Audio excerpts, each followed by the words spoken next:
Seja bem-vindo ao Echo Journal Club, o podcast que traz as últimas atualizações em ecocardiografia, de forma prática e direta. Eu sou a Bárbara Linhares e ao meu lado está o Felipe de Oliveira, criador do Eco Descomplicado. Juntos, exploramos os artigos científicos mais relevantes e aprofundamos o conhecimento em imagem cardiovascular. Prepare-se para mergulhar nesse universo fascinante e transformar sua prática clínica.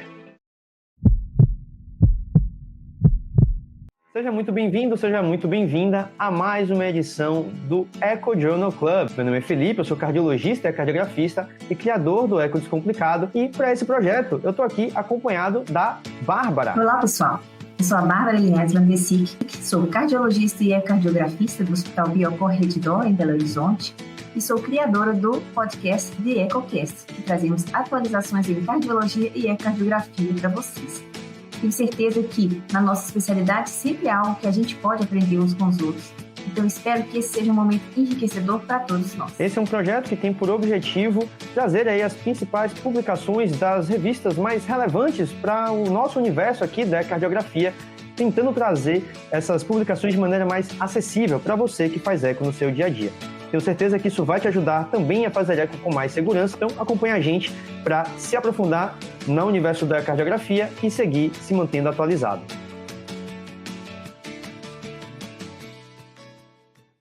E aí, Bárbara, qual foi o artigo que você separou para a nossa discussão dessa semana? Conta pra gente.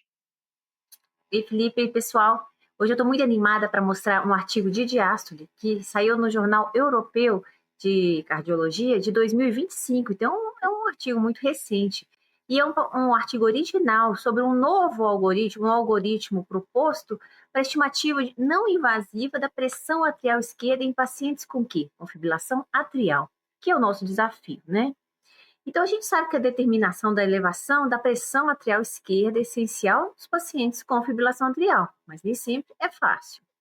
Então, esse foi um estudo coreano, foi um estudo muito bom que buscou identificar assim, quais índices ecocardiográficos fáceis no nosso dia a dia a gente tem disponíveis, são confiáveis para a gente estimar com precisão essa pressão da esquerda, esse aumento de pressões de enchimento. Então, a importância do estudo, então, foi por quê? Porque a fibrilação atrial e a insuficiência cardíaca compartilham mecanismos e fatores de risco comum. E a pressão, a mecânica do lado esquerdo, eles declinam, né, com o aumento da frequência, da carga da fibrilação atrial. Então, essa elevação da pressão atrial esquerda é uma característica diagnóstica da ECFEP. Então, nos pacientes com fibrilação atrial, é sempre um desafio fazer essa estimativa de elevação da pressão atrial esquerda. Atualmente, nos métodos atuais que a gente tem, os algoritmos muitas vezes são inadequados, ou seja, as diretrizes atuais sugerem algoritmos de aumento de pressão de enchimento que não podem ser aplicados nos pacientes com FA. Claro, porque a maioria deles exige um ritmo sinusal, enfim. Os índices recomendados que existem para a fibrilação atrial foram desenvolvidos com base em amostras pequenas e muitos dos índices que calculam as pressões de ato esquerdo nos pacientes com fibrilação atrial não medem, não fazem a medida direta da pressão do ato esquerdo, usam índices indiretos. Então, o objetivo desse estudo coreano foi encontrar índices, parâmetros ecocardiográficos úteis para estimar, então, a pressão elevada no ato esquerdo, combinando o quê? Criando combinações de parâmetros ecocardiográficos para maior precisão do diagnóstico. Então, o objetivo era o quê? Distinguir pacientes com fibrilação atrial que tinham pressões normais de ato esquerdo e pressões elevadas, certo? Em pacientes, então, com fibrilação atrial. Então, foi um estudo que durou aproximadamente 3 anos em 2 hospitais terciários lá da Coreia. Foram incluídos, então, pacientes com fibrilação atrial paroxística ou persistentes. Aqueles que são encaminhados para a gente com fibrilação atrial para ablação. Então, imediatamente antes da ablação, esses pacientes eram submetidos ao eco. Foram excluídos, então, pacientes com insuficiência mitral significativa, estenose mitral, fração de ejeção baixa menor ou igual a 50%, ou seja, aqueles pacientes que tinham causas primárias para perpetuar, então, a fibrilação atrial e atrapalhar ali confundir, né, a gente Então, tirar nesses pacientes com valvopatia e com fração de ejeção baixa. E aí? Então, o que eles fizeram? A ecocardiografia, então, foi realizada durante ou imediatamente após a ablação. Aqui no Biocom, no hospital onde eu trabalho, muitas vezes os pacientes internam, eu faço o transesofágico e eles imediatamente já vão para a ablação. Foi mais ou menos isso. Então, foi durante ou imediatamente antes. E foram feitas inúmeras medidas, vocês podem ver nessa tabela 2, medidas padronizadas do 2D, do Doppler, conforme as orientações da American Society. E os parâmetros que foram obtidos, são vários parâmetros, e a pressão do lado esquerdo, então, foi medida durante o procedimento, com FA, o paciente com FA, imediatamente após a punção transeptal, ou seja, a pressão ao cateterismo foi medida, a pressão média do ato esquerdo foi medida imediatamente após a punção e definida como maior ou igual a 15 milímetros de Hg. Então, foi um exame muito bonito, muito elegante, foi um estudo. Por quê? Porque ele mediu a pressão diretamente naqueles pacientes. E ele falou assim, tudo bem, esses têm pressão aumentada e ao eco? O que eu posso atribuir que esses pacientes que têm aumento de pressão do ato esquerdo vão ter quais alterações mais específicas ao eco? Esse foi um estudo com mais ou menos 176 pacientes, a média de 63 anos, 84% de homens e 36% desses pacientes que foram estudados tinham pressão média do ato esquerdo maior ou igual a 15 milímetros de Hg medidas lá na hemodinâmica. E o que a gente pode... quais foram os achados, então, do estudo? Em relação à correlação com a pressão média do ato esquerdo, foram feitas, essa curva ROC, foram feitas várias curvas ROC de vários parâmetros ecocardiográficos. Relação à linha septal, strain reservatório do ato esquerdo, volume atrial, velocidade de regurgitação tricúspide, velocidade de aceleração aí do descenso da onda enfim, várias medidas. E quais foram os achados? Primeiro, a relação linha septal foi o melhor parâmetro isolado, ou seja, a área abaixo da curva foi de 0,70, ou seja, e uma sensibilidade de 65%, especificidade de 73%, ou seja, foi o melhor parâmetro isolado para a gente ter como confiável ali para a gente saber que o paciente tem pressão atrial esquerda aumentada. Além disso, um volume do ato esquerdo acima de 38, vocês me perdoem, apresentou uma alta sensibilidade também com a pressão média do ato esquerdo aumentada. Então, foi feita essa análise de regressão linear, então vários parâmetros foram estatisticamente significativos, mas a relação nessa regressão linear, a relação linha septal e o strain de reservatório do ato esquerdo que mostraram a correlação mais forte, então, com a pressão média do ato esquerdo elevada, certo? Além disso,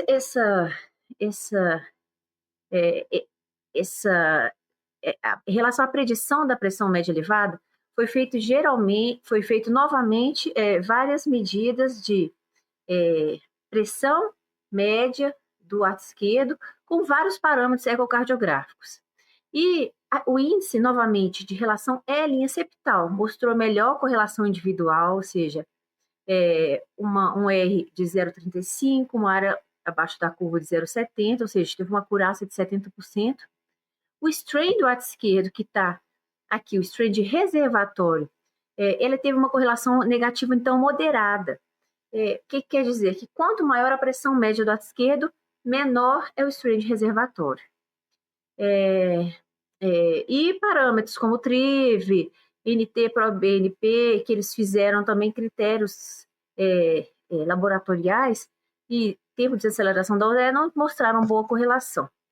Então, qual algoritmo eles propuseram, então, desenvolvido por eles, para a gente fazer no nosso dia a dia? Então, vamos lá.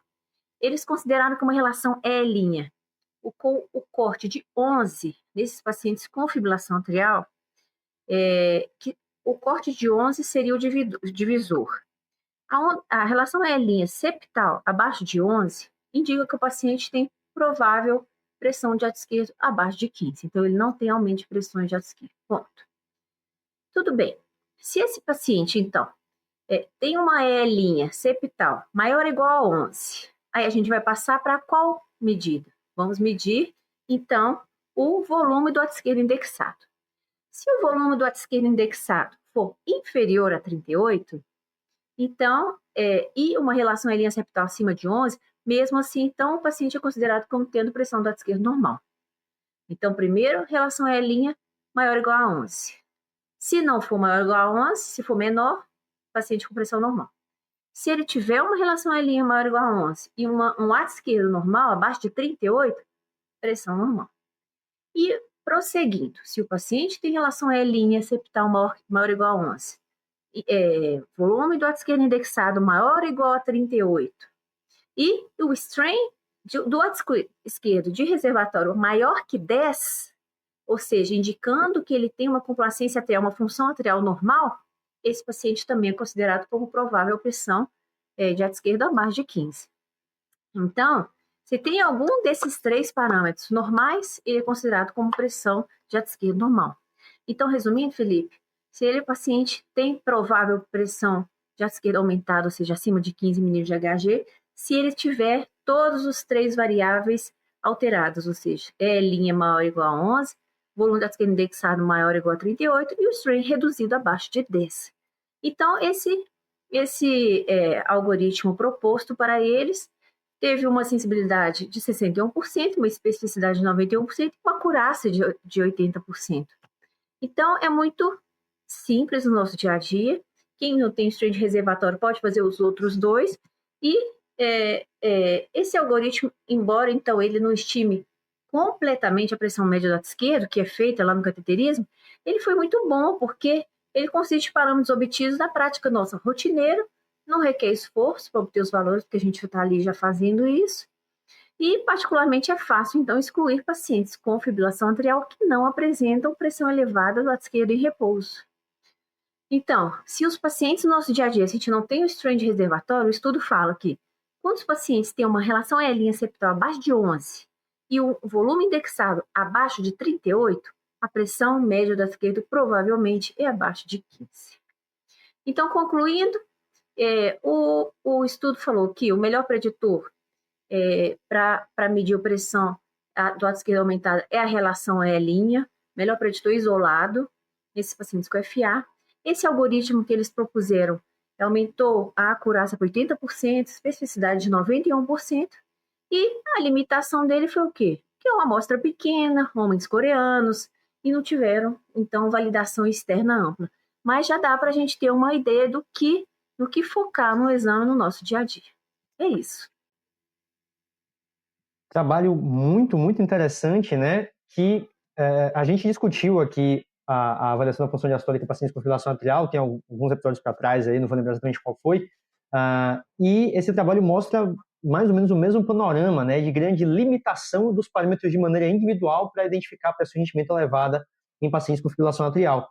Então, o fato é que qualquer parâmetro de maneira isolada, ele é muito limitado. Mesmo em relação à sobrelinha, né, que ele coloca aí como o primeiro parâmetro de todos, e o corte de 11, eu acho que não é à toa, tanto tem a ver com aumentar a sensibilidade desse parâmetro, como também seguindo o ponto de corte já sugerido previamente pelas diretrizes, né, a relação à sobrelinha de 11, com certeza tem alguma função, mas não dá para ser a única. Né? Eu gosto da simplicidade do algoritmo, mas aí quando a gente para pensar, quantos pacientes com fibrilação atrial têm volume do ato esquerdo indexado menor do que 34? Praticamente nenhum, né? Assim, virtualmente nenhum. Mas ainda assim é interessante a gente perceber que a ausência desse marcador é um grande preditor de pressão de ato esquerdo normal, né? De ausência de elevação das pressões de ventricular esquerdo. E o último ponto que me chamou a atenção foi o strain, né? A diretriz britânica, tão falada aí pela incorporação do strain do ato esquerdo na avaliação da função diastólica, ela colocou o corte de 16% e aqui foi 10%, né? Então botou o sarrafo muito mais para cima, né? Assim, dificultando o achado de pressão de enchimento elevada nesses pacientes. É interessante ver a sensibilidade e especificidade, mas como você falou, é uma população pequena, né? Então, vamos esperar para ver se esse algoritmo eventualmente for levado para uma validação externa na população maior, o que a gente encontraria se ele realmente seria tão... Porque parece muito bom para ser verdade, né? Algo tão simples de ser feito, com uma acurácia tão, assim, boa, né? Para diferenciar, porque aqui o ponto é diferenciar a pessoa de esquerda aumentada de normal, né? Já é uma boa orientação para a gente, né? Principalmente com esses trends de ato esquerdo tão baixo, então é para diferenciar mesmo aqueles extremos. Eu acho que é isso, né?